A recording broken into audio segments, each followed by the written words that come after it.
இனிய காலை வணக்கம். மகதஸ்ரீயின் தினம் ஒரு யோகா. இன்று பார்க்கக்கூடிய ஆசன பெயர் விசுருத பாத பார்சுவடி நாமாசனம். இந்த ஆசனம் 2 சுற்றுகள் செய்ய இருக்கிறோம். முதல் சுற்றில் ஒரு 15 அல்லது ஒரு 20 எண்ணிக்கை செய்து முடித்துவிட்டு நாம் 2வது சுற்றுக்கு செல்ல இருக்கிறோம். 2வது சுற்றுக்கு செல்லும் சற்று முன் இடைவெளியில் ஆசிரியர் அவர்கள் வர்ணனையில் பழங்கள் பற்றிய பலன்களை தெரிந்து கொள்ள இருக்கிறோம். ஆசிரியர் அவர்கள்ட்ட பழம் கேட்டோம்னா சாம்பார் வைக்கலாங்கிறாரு, குழம்பு வைக்கலாங்கிறாரு, ரசம் வைக்கலாங்கிறாரு. எனக்கு பழத்தை பற்றி சொல்ல மாட்டேங்கிறாரு. இன்னும் கொஞ்சம் யோசித்து பழத்தை பற்றி தெரிஞ்சிங்க. அடுத்த சுற்றில் நான் பழம் எனக்கு ஞாபகம் வந்துச்சுன்னா சொல்கிறேன். அதுக்கு முன்னாடி சில எளிய பயிற்சிகளை செய்து முடித்து விட்டு ஆசன நிலைக்கு செல்ல இருக்கிறோம். காலை வலது பக்கம் இப்படி 1, அப்புறம் இடது பக்கம் 2, 3, 4, 5. இப்போ கைகளுக்கான பயிற்சி. கைகள் 1, 2, 3, 4, 5. இப்போ யோக நிலைக்கு செல்ல இருக்கிறோம். காலை 2 கொஞ்சம் அப்படி அகலமாக வச்சுட்டு இந்த ஆசனம் நாகாசன முறையில் தான் இருக்கும். ஆனால் இந்த நாகாசனத்தில் கால் 2 இப்படி நேராக இருக்கும். இதில் இப்படி இருக்கும் கால். இப்போ இடது பக்கமாக அப்படி திரும்பி நல்லா தரையை தொட முயற்சி பண்ணணும். தரையை தொடக்கூடாது. எண்ணிக்கை 1, 2, 3, 4, 5, 6, 7, 8, 12, 13, 14, 15, 16, 17, 18, 19, 20. நன்றி ஆர்ஜி அவர்களே. இப்போ சுகாசனத்தில் அமர்ந்து கொண்டு 2 கைகளையும் சின்முத்திரை வைத்து கொண்டு மூச்சை நன்றாக இழுத்து மெதுவாக விட வேண்டும். மூச்சை கவனிக்க வேண்டும். மூச்சை கவனிப்பதே ஒரு தியானம்.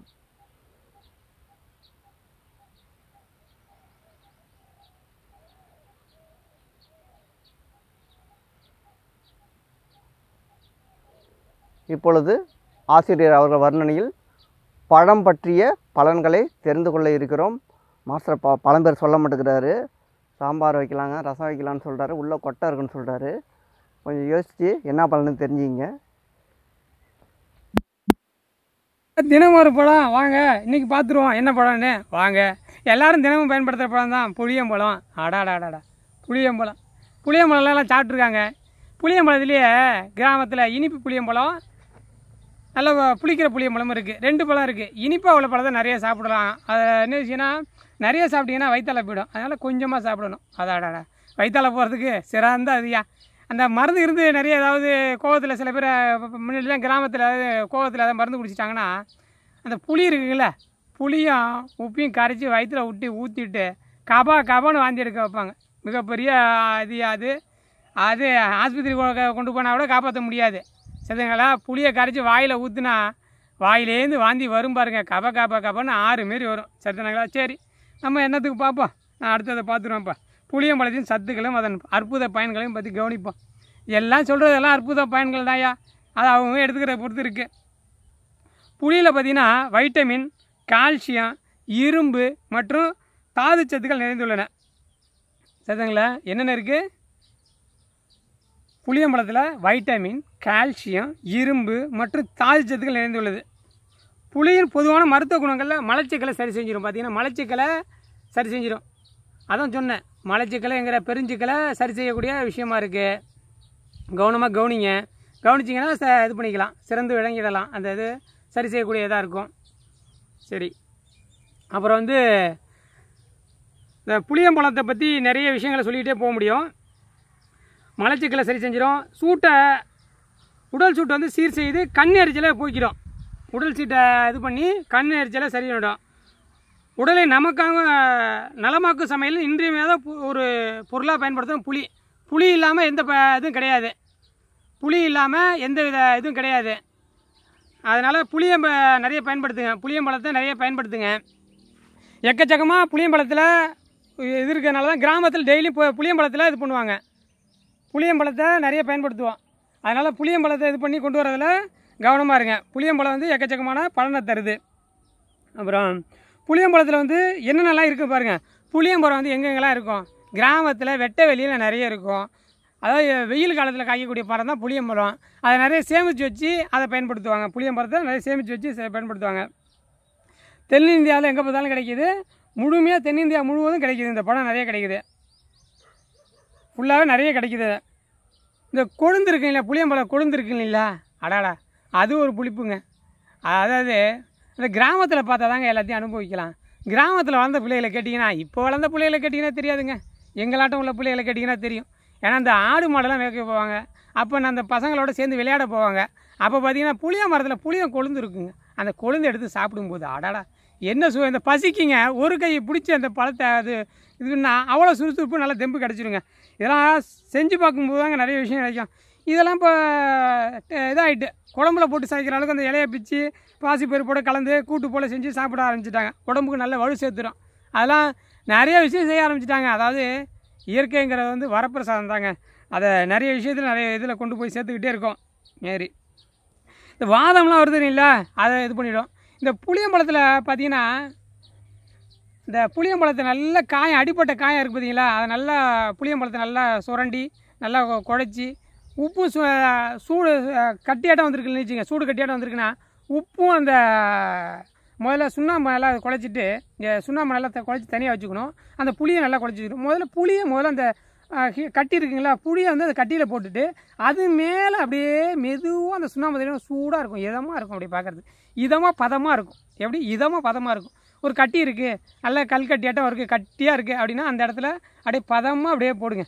போட்டிங்கன்னா ரவுண்டாக போட்டிங்கன்னா அழகாக அந்த காயம் பார்த்திங்கன்னா மக்கியானால் அப்படியே குறைஞ்சி மக்கியானால் சரியாயிடும். அந்தமாரி வீக்கத்தெல்லாம் குறைக்கக்கூடிய இதுதான் வீக்கத்தை குறைக்கும். இந்த இலை காய் கட்டை எல்லாமே பழம் தாங்க. அந்த கொட்டையை எடுத்து நிறைய ஊற வச்சு நிறைய பழம் வெவிச்சு சாப்பிடுவாங்க. கிராமத்தில் தாங்க அனுபவிக்கலாம். அனுபவம்னா அப்படி தாங்க அனுபவம். நிறைய கிடச்சிங்கன்னா நீங்களும் வாங்கி செஞ்சு பாருங்கள். புளியங்கொட்டையை வறுத்து சாப்பிடுவோங்க. புளியங்கொட்டையை நல்லா வறுத்து சாப்பிடுவோங்க. சொல்லிக்கிட்டே இருக்கலாங்க, புளியங்கொட்டையை வறுத்து சாப்பிடுவோம். எவ்வளோ பெரிய விஷயம். அதாங்க அந்த பட்டை இருக்குங்களே, பட்டையும் பயன்படுங்க, மரமும் பயன்படுங்க. அந்த பட்டையை நல்லா காய வச்சு நல்லா இடித்து புளியை ஒழிஞ்சு நல்லா அடிபட்டு ரொம்ப இதாக இருக்காங்கன்னா அதை இடித்து நல்லா காய வச்சு அதை நல்லா கொதிக்க வச்சு நல்ல கட்டியாக இருக்கலாம் இருக்குது பார்த்தீங்களா, அந்த இடத்துல பரவி நேவி விட்டு போட்டிங்கன்னா அருமையாக ஆகிடுங்க. மிகவும் சிறந்த விஷயங்களை நிறைய செய்துங்க. புளிய மரத்தை தீமைகளே இருக்குங்க. அந்த மரத்துக்கு கீழே நைட்டில் போய் படுத்திங்கன்னா அந்த உடலில் வந்து பிடிச்ச அந்த அமுக்கு உடம்பு வந்து காற்று நமக்கு கிடைக்காது. ஆக்சிஜனை ஃபுல்லாக கிடைக்காம பண்ணுறோம். அதனால் ஆக்சிஜன் அது இழுத்துடும், நமக்கு கிடைக்காது. அதனால் கார்பன் டை ஆக்சைடு ஃபுல்லாக உமிழ்றதுனால அது இருக்கும். அதனால் அங்கே தூங்கக்கூடாது. இதான் மிகப்பெரிய விஷயம். புளிய மரத்தில் இடத்துல தூங்கக்கூடாது. சரி, ரைட்டு, ஓகே. நிறைய சொல்லிக்கிட்டே இருக்கிறோம். மீண்டும் வரோம், மறுபடியும் பார்ப்போம், இறுதியாக பார்ப்போம். இந்த காமெடியாக இனிப்பாக சுவையாக சொல்கிற மாதிரிங்க. இந்த புளிப்புனா அவ்வளோ புளிப்புங்க. அருமையாக சாப்பிடலாம். நீங்கள் ஒரு தடவை சாப்பிட்டு பாருங்களேன், வாயில் வச்சு பாருங்களேன். அந்த புளிப்பு அவ்வளோ புளிப்பாக இருக்கும். அந்த புளிப்பை பற்றி சொல்ல வேண்டியதில்லை. அந்த சமைப்பாங்க, அந்த பெண்கள்லாம் சமைப்பாங்கங்க. சமைக்கும்போது பார்த்தீங்கன்னா ஐயோ, அவங்க அந்த புளியை கரைச்சி விட்டு கொஞ்சம் ஊற்றி அப்படி குடிப்பாங்க. கவனித்து மறைஞ்சிருந்து பாருங்கள். ஆண்கள்லாம் நிறைய மறைஞ்சி பாருங்கள். அந்த அம்மாமார்கள்லாம் சமைப்பாங்க. சமைக்கும்போது நீங்கள் கவனிச்சிங்கன்னா தெரியும். அந்த புளியும் உப்பும் போட்டு நல்லா கலந்து வச்சுருப்பாங்க. கலந்து கொஞ்சம் அப்படியே நக்கி என்னடா அதுன்னு பார்த்தீங்கன்னா ஒரு நடைக்கு 2 நடை குடிப்பாங்க. இல்லை உப்பு இருக்கான்னு பார்த்தேன், புளி இருக்கான்னு பார்த்தேன், அப்புறம் போட்டு இன்னும் கொஞ்சம் நேரம் குடிச்சு போவாங்க. அதெல்லாம் கவனித்து பாருங்கள். நல்ல உடம்புக்கு நல்லது தான். நிறைய சாப்பிடாதீங்க, வயிற்றால போய்டும். அந்த குழந்தைகள்லாம் நாங்கள் சொல்கிறோமே நிறைய சாப்பிடாதீங்க, வயிற்றால போய்டும். கொஞ்சமாக அப்படியே டேஸ்ட்டாக கொஞ்சமாக ஒரு கொட்டை அளவுக்கு சாப்பிட்டு அதை துப்பிடுங்க. ஒரு பழத்தை சாப்பிடுங்க. அதுக்கு மேலே சாப்பிட்டிங்கன்னா வயிற்றால போவோம். பயப்பட வேண்டாம், அதையும் சரி செஞ்சிடலாம். மோரை ஊற்றி கிளறி கொஞ்சம் நல்லா சாப்பிட்டிங்கன்னா அந்த வயிற்றாலையும் நின்று போய்டும். அது தப்பு இல்லை. பார்த்துங்க, எல்லாத்துக்கும் ஒரு இது இருக்குங்க. எல்லாத்துக்கும் ஒரு சாவி இருக்குது. பூட்டு இருக்குன்னா சாவி இருக்குது. அதுதான் நம்ம வாழ்க்கை. பாருங்கள், இப்போ ஆர்ஜி அவர்கள் மறுபடியும் உங்களுக்காக செய்து காட்டி நல்லா இது பண்ணுவாங்க. மறுபடியும் அந்த ஆசனத்தை பார்க்கலாம். ஆசனத்தை பார்த்துட்டு அதுக்கப்புறம் கருத்து கண்ணாரத்தை பார்ப்போம். கவனிங்க, வந்துடுவோம். அவர்கள் தொடருவாங்க. ஆசிரியர் அவர்கள் வர்ணனையில் பழங்கள் பற்றிய பலன்களை தெரிந்து கொண்டோம். புளியாம்பழத்தை வச்சு நிறைய கருத்துக்கள்லாம் சொன்னாங்க. அது வந்து நானுமே சில விஷயம்லாம் தெரியல, அதனால் குழம்பு வைப்பாங்க அப்படின்னு தான் தெரிஞ்சிருக்கேன். நிறைய விஷயங்கள் உங்கள்கிட்ட பகிர்ந்து கொண்டார்கள் ஆசிரியர் அவர்கள். வந்து நம்ம பானமாக தயாரித்து உடைய குடிக்கலாம். இந்த வெயில் நாள்லலாம் உடம்புலாம் கொஞ்சம் ஹீட்டாக இருக்குமா, அதெல்லாம் தவிர்க்கிறதுக்கு சும்மா கொஞ்சம் கரைச்சி தண்ணியில் கொஞ்சம் சர்க்கரை சேர்த்து அருந்தலாம். கொஞ்சம் உடம்பு வந்து குளிர்ச்சியாக இருக்கும். சின்ன வயசு ஞாபகம்லாம் கொண்டு வந்துட்டார் ஆசிரியர் அவர்கள். சின்ன வயசில் வந்து புளிப்பு சுவையும் இருக்குது, இனிப்பு சுவையும் இருக்குது. நான் வந்து இனிப்பு சுவை வந்து நிறையா சாப்பிட்ருக்கேன். அது ஆத்தோரமாக மரம்லாம் இருக்குது நிறையா. அதில் போய் மரத்தில் ஏறி உட்காந்துக்கிட்டு ஃபுல்லாக மரத்தில் ஏறி தான் உட்காந்துருப்போம். எல்லா பசங்களும் ஏறி உட்காந்து செங்காய் இருக்கும், பழம் இருக்கும், காய் இருக்கும், எல்லாத்தையும் சாப்பிட்ருக்கோம் நாங்கள். சாப்பிட்டு வயிற்றெல்லாம் போயிருக்கு எங்களுக்கு. அதுமாரி அதிகமாகலாம் சாப்பிடாம கம்மியாக சாப்பிடுங்க. இப்போ வந்து ஆசன நிலைக்கு செல்ல இருக்கிறோம். சில எளிய பயிற்சிகள் செய்து முடித்து விட்டு ஆசன நிலைக்கு செல்ல இருக்கிறோம். காலை ரெண்டையும் இப்படி நீட்டிக்கிட்டு வலப்பக்கமாக இப்படி 1, அப்புறம் இடது பக்கமாக 2, 3, 4, 5. இப்போ வந்து கைகளுக்கான பயிற்சி. ஃபஸ்ட்டு வலது பக்கம் 1, இடது பக்கம் 2, 3, 4, 5. இப்போ வந்து காலை கொஞ்சம் அகலமாக வச்சுக்கிட்டு, காலை இப்படி அகலமாக வச்சுட்டு ஃபஸ்ட்டு வலது பக்கம் செஞ்சு முடிச்சிட்டோம். இப்போ இடது பக்கம் செய்கிறோம். காலை ரெண்டுத்தையும் இப்படி இந்த பொசிஷனில் வச்சுக்கிட்டு நல்லா தரையை தொட முயற்சி பண்ணணும், தொடக்கூடாது. எண்ணிக்கை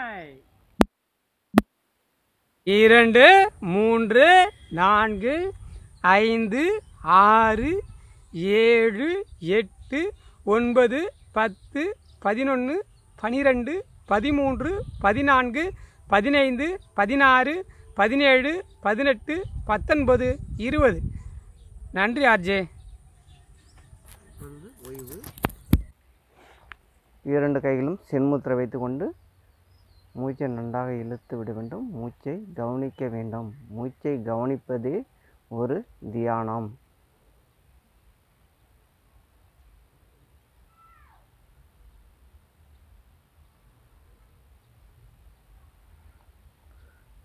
இரண்டு சுற்றுகள் செய்து முடித்து விட்டோம். விஸ்ருத பாத பார்சுவடி நாமாசனம் 2 சுற்றுகள் செய்து முடித்து விட்டோம். இப்பொழுது இந்த ஆசனம் செய்வதனால் ஏற்படும் பலன்களை தெரிந்து கொள்ள இருக்கிறோம். இப்படி கால் நீட்டி இப்படி நல்லா அப்படி கீழே குனிகிறோம். அது வந்து இடுப்பை வந்து நம்ம துணியை புழிஞ்சோம்னா எப்படி இருக்கும், அப்படி தண்ணியெலாம் வெளில வரும்ல, அதுமாரி இடுப்பை வந்து நம்ம திருவுறோம். நல்லா திருவுறதுனால இடுப்பில் உள்ள வலியெலாம் போயிடுது. இடுப்பு பலம் பெறுகின்றன. முக்கால்வாசி பேர் நிறைய பேருக்கு என்னென்னா கை வலிம்பாங்க, கால் வலிம்பாங்க, இடுப்பு வலிம்பாங்க. இந்த இடுப்பு வலி சுத்தமாகவே போயிடும். இடுப்பு வலிங்கிற பேச்சுக்கே இடம் இல்லை. இடுப்பு வலி குணமாயிடும். அப்புறம் கழுத்தை வந்து அமுக்கப்படுவதால் தைராய்டு பிரச்சனை முற்றிலும் தீர்க்கப்படுகின்றன. கை காலெல்லாம் பலம் பெறுகின்றன. நரம்பு சுருட்டல் என்கின்ற வெர்கோஸ் நோய் முற்றிலும் குணமடைகின்றன. வயிறு பகுதி அமுக்கப்படுவதால் கல்லீரல், கணையம், மண்ணீரல் பலம் பெறுகின்றன மற்றும் மலச்சிக்கல் தீர்க்கப்படுகின்றன. அதோடு சர்க்கரை நோய் வெரிகோஸ் நோய்கள் குணமடைகின்றன. விஸ்ருத பாத பார்சுவடி நாமாசனம் செய்வதனால் ஏற்படும் பலன்களை மீண்டும் ஒரு முறை உங்களிடம் பகிர்ந்து கொள்கிறேன். தைராய்டு பிரச்சனை முற்றிலும் தீர்க்கப்படுகின்றன. மலச்சிக்கல் தீர்க்கப்படுகின்றன. அதிகமாக எல்லாருக்கும் இருக்கக்கூடிய சர்க்கரை நோய் கட்டுக்குள் வருகின்றன. 2 சுற்றுகள் செய்து முடித்து விட்டோம். 2 சுற்றுகளும் பலன்களை தெரிந்து கொண்டோம். இப்பொழுது ஆசிரியர் அவர்கள் வர்ணனையில் நகைச்சுவை பேச்சோடு சில கருத்துக்களை நாம் தெரிந்து கொள்ள இருக்கிறோம். நீ பார்த்த ஆசனத்தை பேரை பார்த்தாலே கஷ்டமாக தான் சொல்கிறதுக்கே எல்லாருக்கும் வாய்க்குள்ள நுழையாதுங்கய்யா. எல்லோரும் நல்லா பல்லு விளக்குனா நுழையும்யா. நல்லா வாயை சுத்தம் பண்ணி நல்லா பல்லு விளக்குனதான் நுழையும். விஸ்ருத பாத பார்சுவடி நாமாசனம், அது பாருங்களேன். ஆசனம் பேரை பார்த்தீங்கன்னாலே எப்படி இருக்குது பாருங்க. விஸ்ருத பாத பார்சுவடி நாமாசனம் பார்த்தீங்களா எப்படி இருக்குது இந்த ஆசனம். சரி, இந்த ஆசனத்தோட பழங்களை பாருங்கள். முதுகுத்தண்டு கூணு விழுவாது. கை கால்கள் நன்றாக வலுப்பெற்றுரும், பலம் அடைஞ்சிரும். வலுங்கிறத விட பலம் அடைஞ்சிரும். சரிங்களா? அப்புறம் வந்து இந்த துடைப்பகுதியில் உள்ள சதையெல்லாம் இருக்குல்ல, துடைப்பகுதி இடுப்பு பகுதியில் உள்ள சதையெல்லாம் பெண்களை அழகு படுத்திடலாம் ஐயா. பெண்களே நல்லா தான் இருப்பாங்க, அழகாக தான் இருப்பாங்க. அவங்கள அழகடைய வச்சிடலாம். இந்த ஆசனங்கள்லாம் செஞ்சால் அழகடைஞ்சிருவாங்க. நல்ல அந்த பெண்களுக்குள்ள இடுப்பு சதையெல்லாம் சில பேருக்கு நிறைய தொங்கும். அந்தமாரி சதையெல்லாம் இல்லாமல் இருக்குன்னா இந்தமாரி ஆசனத்தை டெய்லி செய்யுங்க, சரியாக வந்துடும் ஐயா. அப்புறம் முதுகு தண்டு இருக்கு இல்லைங்களா, முதுகு வலி, இடுப்பு வலி, கால் வலி, கை கால் வலி அனைத்தையும் சரி செஞ்சிடும் ஐயா. அப்புறம் இந்த வெரிகோஸ்ன்னு சொல்கிறோம் ஐயா, நரம்பு சுருட்டல், கை காலில் உள்ள நரம்பு சுருட்டல் எல்லாத்தையும் சரி செஞ்சிடும். ஒருத்தவங்க பாக்கி இல்லாமல் நரம்பு சுருட்டல் இருக்குன்னா எல்லாரையும் சரியாயிடும். இந்த நரம்பு சுருட்டுனா என்ன ஐயா? ஒன்றும் இல்லையா, வேலையே செய்யாமல் இருக்கும், நரம்புகள்லாம் இது இல்லாமல் இருக்குது, பலம் இல்லாமல் இருக்குன்னா அப்படியே சுருட்டி காலில் அப்படியே சுருட்டி இருக்குங்கய்யா. அதெல்லாம் இந்த நரம்புகள்லாம் இழுக்கப்படுதுயா, இந்த காலெலாம் நீட்டுனா இழுக்கப்படுது. அதனால் சரி செஞ்சிருவோம்யா, நரம்பு சுருட்டலை சரி செஞ்சிருவோம்யா. அப்புறம் அந்த கல்லீரல் கணையெல்லாம் இருக்கு இல்லையா, அதை போட்டு துவைக்கிறோம்யா, துணியை துவைக்கிற மாதிரி துவைக்கிறோம்யா. இந்த பக்கம் திருப்புறோம், அந்த பக்கம் திருப்புறனால துவைக்கிறோம்யா. அதுவும் துவைக்கிறாரு பாருங்க, அந்த ஆர்ஜே இருக்கார் பாருங்க, துவைச்சி விட்றாருங்க அவர் பட்டியை. அந்த பசங்களையும் துவைக்கிறாருங்க போட்டு. இந்த பக்கம் மடக்கிறாரு, அந்த பக்கம் மடக்கிறதுனால அந்த வயிற்றில் உள்ள கல்லீரல் கணையம் மண்ணீரெல்லாம் அமுக்கப்பட்டு அமுக்கிறாரியா விட்டு அமுக்குன்னு நவுத்தி விடுறாரு. இந்த பக்கம் உள்ளதை அந்த பக்கம் பெரட்டுறாரு, அந்த பக்கம் உள்ள இந்த பக்கம் பெரட்டுறாரு. அப்போ என்ன செய்யும்? உள்ளார உள்ள கழிவுலாம் நீங்கிரும்பியா. அப்போ என்ன செய்யுது? இந்த மலச்சிக்கல் அந்த எல்லாத்தையும் சரி செஞ்சுது. அஜீரணம், அந்த மலச்சிக்கல், சாப்பிட்ற அஜீரணம்லாம் செய்யணும்ல, மாத்திரை சாப்பிடாமல் செய்யணும்னா இந்த விஷயங்கள்லாம் செய்யுங்கய்யா, சரியாக போய்டும். அதை தான் ஐயா செஞ்சு காட்டுறாரு, அருமையாக செஞ்சு காட்டுறாரு. ஆசனத்தை செய்கிறதுக்கு அவர் மாரி ஒரு ஆள் கிடைக்காதியா, நல்லா அருமையாக செய்கிறாரு. ஒவ்வொரு ஆசனமும் அகமகிழ்ந்து செய்கிறாரு, மகிழ்ச்சியோட அகமகிழ்ந்து செஞ்சு மக்களுக்கு கொண்டு போய் சேர்க்குறாரு. ரொம்ப நன்றிங்க ஐயா. அப்புறம் பார்த்திங்கன்னா இந்த சர்க்கரை வைக்கிற நீரிழிவு சார் எங்கே இதாக வருதுன்னா இந்த மலச்சிக்கலால் தான் வருது. அந்த மலச்சிக்கலை சரி செய்கிறதுனால அந்த மலச்சிக்கல்ங்கிற செரிமானத்தன்மை தான், குளுக்கோஸுங்கிறத அதாவது உற்பத்தி செய்கிற அந்த உணவுகளெல்லாம் செரிக்கும் போது அதில் கிடைக்கிற சத்துக்களை எடுத்துக்கொண்டு அந்தந்த பகுதிக்கு இந்த ரத்த ஓட்டத்தை கொண்டு சரியாக சேர்க்குதுயா. அது சேர்க்காம இருந்தால் நீரிழிவு நோய், சர்க்கரை நோய் வருது. இந்த இதெல்லாம் சரியாக செய்யும்போது ஏன் வருது? அந்த வயிற்றில் தான் எல்லா பிரச்சனையும் இருக்குது. இந்த வயிறை சரி செஞ்சிட்டோம்னா அத்தனை விஷயம் சரியாயிடுயா. இந்த கல்லீரல் கணையம் அதெல்லாம் அனுப்பி போகிறதுனால எல்லா விஷயமும் சரியாயிடுதியா. அப்புறம் உள்ளார உள்ள கல்லுலாம் ஏற்படுத்துறீங்களா, அந்த கல்லுன்னு சொல்லுவோம், நீரடைப்புன்னு சொல்லுவாங்க. அதை யூரின் போகாமல் இருக்குது, அதெல்லாம் சரி செஞ்சிடுவோம். இந்த ஆசனம் செய்யும்போது நல்லா சரி செஞ்சிடும்யா. சரி, ரைட்டு. வாங்க நம்ம தினமும் பார்க்குற கருத்து கண்ணாயிரத்தை பற்றி பேசுவோம். கருத்து கண்ணாயிரத்தை என்ன சொல்கிறாருன்னு பார்த்துருவோம் ஐயா. கருத்து கண்ணாயிரம் இன்றைக்கி கருத்து கண்ணாயிரத்தில் கருத்து கண்ணாயிரம் என்ன சொல்கிறாருன்னு பார்த்துருவோம். அன்றைக்கி இந்த பரிசுத்தமான உலகங்கிறதுயா சுத்தமாக இருக்குதுயா. சுத்தமாக எது கிடைக்கும்? இளநீ சுத்தமாக கிடைக்கும், பால் சுத்தமாக கிடைக்கும், சரிங்களா? அதுவே இன்றைக்கி நஞ்சாயிட்டியா. என்ன பண்ணுறது? இந்த அம்மாமார்கள்லாம் சாப்பிட்ற இந்த குழந்தைக்கு பால் கொடுக்கும்போது அவங்க அப்படியே கண்டதை கடியும் சாப்பிட்றாங்க. அப்படி சாப்பிட்டா அந்த பிள்ளைக்கும் ஒத்துக்காது, அவங்களுக்கு ஒத்துக்காதியா. அதனால் நல்லா இயற்கையாக நல்லா சாப்பிடுங்க, வீட்டில் உணவுகளை சாப்பிடுங்க. இன்றைக்கி எல்லாம் பர்கர் பீஸான இந்த குழந்தை பிறந்தோடனே பர்கர் பீஸாலாம் சாப்பிடாதீங்க அம்மா, ரொம்ப கஷ்டம்யா. அந்த குழந்தைகளுக்கு ஒரு வருஷமாச்சும் பால் கொடுங்க. அந்த காலத்தில் அந்த இதிலலாம் அடுத்த குழந்தை 2-3 வருஷம் வரைக்கும் குழந்தை பிறகு அந்த வரைக்கும் பால் கொடுத்தாங்க. குறைஞ்சபட்சம் ஒரு 2 வருஷத்துக்கு பால் கொடுங்க. ரொம்ப கஷ்டம்யா. இந்த தாய்ப்பாலுக்குன்னே தனியாக இதெல்லாம் குழுலாம் உண்டு பண்ணி இந்த சாம்பல் சிவன் ஆடுதூரில் ஒருத்தர் இருக்கார், அந்த ஐயா பாருங்கள், தாய்ப்பாலுக்காக போராடுறாரு. அந்த ஐயா தாய்ப்பால் தான் கொடுக்கணும் அப்படின்னு போராடுறாரு. போனால் ஊசி போட மாட்டார் ஐயா, அவர்கிட்ட போனால் ஊசி போட மாட்டார். ஊசி போடாமல் சளி பிடிச்சிருக்குன்னா ரசம் வச்சு சாப்பிடுங்க, மிளகு ரசம் வச்சு சாப்பிடுங்க. இந்த காலத்தில் ஏதாவது இந்த டாக்டரை பார்த்துருக்கீங்களா? யாராச்சும் சொல்லுவாங்களா மிளகு ரசம் வச்சு சாப்பிடுங்க, அந்த குழந்தைகளுக்கு நல்லா மிளகு ரசம் அதெல்லாம் ஊற்றி கொடுங்க, நல்லா அந்த பிள்ளைகளுக்கு ஊட்டுங்க, நீங்களும் நிறைய சாப்பிடுங்க அப்படி யாராச்சும் சொல்லுவாங்களையா? அந்தமாரி டாக்டர்லாம் இருக்க உலகம் இருக்குயா, நல்லா சாப்பிடுங்க. அது தாய்ப்பாலுக்காக நிறைய இதெல்லாம் போட்டிலாம் வச்சு ஒவ்வொரு மாதமும் போட்டி வச்சு யாரெல்லாம் தாய்ப்பால் நிறையா கொடுக்குறாங்க, எவ்வளோ நேரம் கொடுக்குறாங்க, அதெல்லாம் ஆய்வு பண்ணுறாருயா. அந்த ஆய்வை பண்ணி அதுக்கு தனியாக குழு வச்சு உலகம் ஃபுல்லாக பரப்புறாரியா. தாய்ப்பாலுக்காக ஒரு குழு வச்சுருக்கிறது பார்த்துருக்கீங்களா? மருத்துவ குழு வச்சுருக்காரியா. தாய்ப்பாலை பற்றி சிந்தனைக்காக நிறைய கொண்டு போகிறாரியா. அந்த பரிசுத்தமான தாய்ப்பால்லையும் நீங்கள் கலக்கிறீங்க, நஞ்சுங்கிற விஷத்தை கலக்காதீங்க. அந்த குழந்தைகள் கொடுக்குற வரைக்காச்சும் நச்சு இல்லாத பழமாக சாப்பிடுங்க, பழத்தை சாப்பிடுங்க, காய்கறிகள் சாப்பிடுங்க, நல்லா சாப்பிடுங்க, குழந்தைகள் நல்லா கொடுங்க. அதை தான் சொல்கிறோம். இந்த குழந்தைகளுக்கு தடுப்பூசிங்கிறது எல்லாம் போட தான் ஆரம்பிச்சிட்டாரு, அந்த ஐயாவும் போட தான் செய்கிறாரு. என்ன விஷயம்னா உலகமயமாக்கப்பட்ட அந்த பறந்து விரிந்த உலகத்தில் அந்த காலத்தில் உள்ள குழந்தைகளுக்கெல்லாம் நோய் எதிர்ப்புலாம் நிறைய இருந்துச்சுயா, நோய் எதிர்ப்புகள் நிறைய இருந்துச்சு. இன்றைக்கி எதிர்ப்பு இல்லை, அதனால தான் அந்த ஐயாவும் ஊசி போட ஏதாவது அவரும் நிறைய போட மாட்டார், தடுப்பூசியை 1-2 போடுறாரு, வேறு வழி இல்லாமல் போடுறாரு. ஏன்னா நம்ம பார்த்துருக்கோம் இல்லையா, நம்ம ஆடுதுறை இயக்கும சங்கத்தில் அவரும் ஐயாவும் உறுப்பினர், அதனால் அவரை பற்றியான சிந்தனைகளும் செயல்பாடுகளும் நம்மள்ட்ட நிறைய பகிர்ந்துப்பாங்க. அதனால் நம்ம தெரிஞ்சுக்கிறோம் ஐயா. நல்ல மனசுடைய ஆசிரியர்களும் மருத்துவர்களும் இருக்க தான் செய்கிறாங்க. அந்த தாய்ப்பாலையை நல்ல கருத்துக்க நேரத்தில் இன்றைக்கி தாய்ப்பாலை சிறந்த பாலாக கொடுங்க. ஒரு குழந்தைகளுக்கு குறைஞ்சபட்சம் 1.5 வருஷமாச்சும் கொடுங்க ஐயா. அந்த அம்மாக்கமார்கள்லாம் சொல்லுங்கய்யா, கணவன்மார்கள்லாம் குழந்தைமார்கள் சொல்லுங்கய்யா, ஒரு 1.5 மாதம் அந்த தாய்ப்பாலை கொடுக்க சொல்லுங்கள். நன்றி. தினமும் இந்த ஆசனங்களை பாருங்கள். நீங்கள் மட்டும் பார்த்து மகிழாமல் இப்போ மகதியே அவர்கள் உரைநிலையில் அவங்க உரைநடையில் பேசுவாங்க பாருங்கள், அந்த இனிமையான பேச்சை எப்போ கவனிக்கிறது? பாருங்கள். இப்போ அவங்கள்ட்ட ஒரு கடைசியாக முடிகிறதுக்கு முன்னாடி அவங்கள்ட்ட ஒரு பேச்சை கவனிங்க. பாருங்கள். இப்போ பரவாயில்ல, அப்படியே இருக்கட்டும், கவனிக்கிட்டோம். ஒன்றும் பிரச்சனை சொன்னால் காலையில் விடும், பரவாயில்ல, அப்படியே இருக்கலாம். எங்களை போல் உள்ள சிறுவர்கள் அனைவரும் மகிழ்ச்சி தினமரி யோகா பார்த்தீங்கன்னா எங்களாட்டும் நீங்களும் அருமையாக படிக்கலாம். நான் இப்போ 5ஆம் வகுப்பு படிக்கிறேன். எங்கள் ஸ்கூலில் நான் நல்லா படிக்கிறேன்னு டீச்சர் என்னை பாராட்டியிருக்காங்க. நீங்களும் உங்கள் ஸ்கூலில் உங்களையும் பாராட்டுவாங்க. டெய்லியும் வீடியோ ஃபுல்லாக பாருங்கள். அப்போ தான் ஒவ்வொரு வீடியோலையும் அந்தந்த ஆசனத்தோட பலனையும் பார்க்கலாம், அந்தந்த ஆசனத்தில் உள்ள பலத்தையும் பார்க்கலாம், அனைத்தையும் பார்க்கலாம். நீங்கள் மகிழ்ச்சி தினமரி யோகாவை முழுமையாக பாருங்கள். லைக் பண்ணுங்கள், ஷேர் பண்ணுங்கள், கமெண்ட்ஸ் பண்ணுங்கள், சப்ஸ்கிரைப் பண்ணுங்கள். நன்றி, வணக்கம்.